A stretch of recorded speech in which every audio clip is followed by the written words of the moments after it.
type to recognize it right away. Is a valuable resource in planning and sustaining your retirement. She's Heather Foster, investment advisor and fiduciary. Today we're going to talk about important financial steps you need to take when you lose a loved one.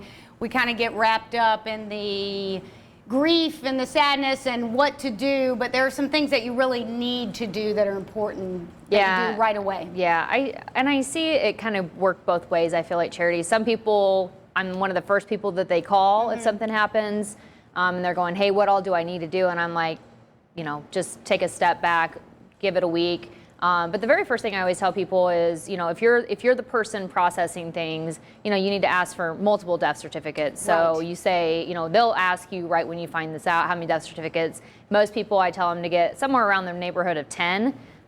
Some companies will accept copies, but most of them want originals. And you'd be surprised. People go, I don't have 10 accounts. But when you start digging into what they have, they do. So, you know, it's important. I think, though, the most important step is that you're working with somebody, to not trying to do this work on your own. You know, attorneys can help with the process of like paying bills and things like that. But the financial planners can kind of help you and take the stress off of you to actually process forms. So I talk about relevant scenarios on this show because I've had 3 clients pass away in the last couple months. So my office has been dealing with, you know, the process of this, and it's a lot of work, you know, and we help our clients through not only the accounts that we manage for them, but also anything that they've got wherever they find it. And trust me, when you start digging through, you know, filing cabinets, you start going, does this account still exist? Is this life insurance? Is it relevant? Is it not relevant? And it can become very, very overwhelming for the person handling the estate and the beneficiaries. So it's important that you work with somebody. One, maybe that person will take that burden off of your shoulders. You know, I know when this happened with some of my clients, I said, listen, you just focus on you and your family right now. And by the time they walked through our door, we had everything prepped and ready to go. All they had to do is sit down and sign their forms, and we took care of everything. People are already emotional during that kind of time frame, so you don't want to make mistakes. But some of the common mistakes that I see is people cashing things out that maybe shouldn't be cashed out. So, you know, most people can take on an account and keep the stocks intact.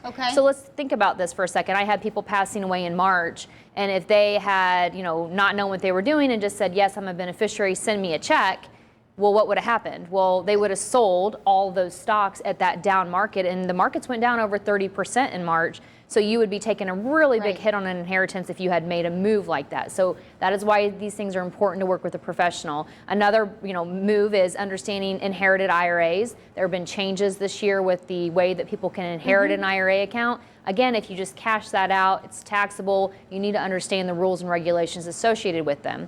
Another thing is maybe you want to disclaim an asset. So you can disclaim it. So maybe you've got a bunch of inheritance, but you're saying, hey, I really wanted my nieces and nephews or something along those lines to get a portion of this, but I don't want to have to be the one that pays the taxes on it because it's an IRA. You can disclaim all or a portion of an account and say, hey, I don't want to inherit that. Instead, I want the contingent beneficiaries to inherit it. Therefore, it goes to them, and they can actually then do an inherited IRA or something along those lines. Annuities are one of the ones that I see big mistakes on a lot. You have to understand the type of an annuity that you're inheriting, whether it's a qualified or non-qualified annuity. There are different rules and regulations that go along with those inheritance. A non-qualified annuity, you can keep the money in the account for up to 5 years, but again, you have to cash it out within that 5-year period. And you know, if you do decide to cash it out, you need to understand what the cost basis is and the gain. A lot of people think that, well, it's after-tax money, it'll be tax-free.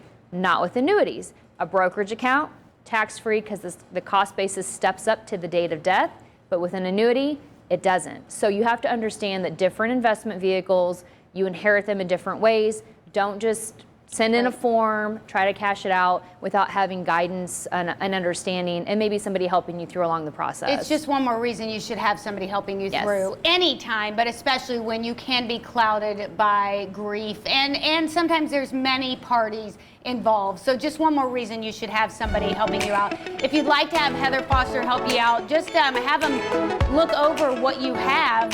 All you have to do is give them a call, 234-2200. Do that today. We'll be right back.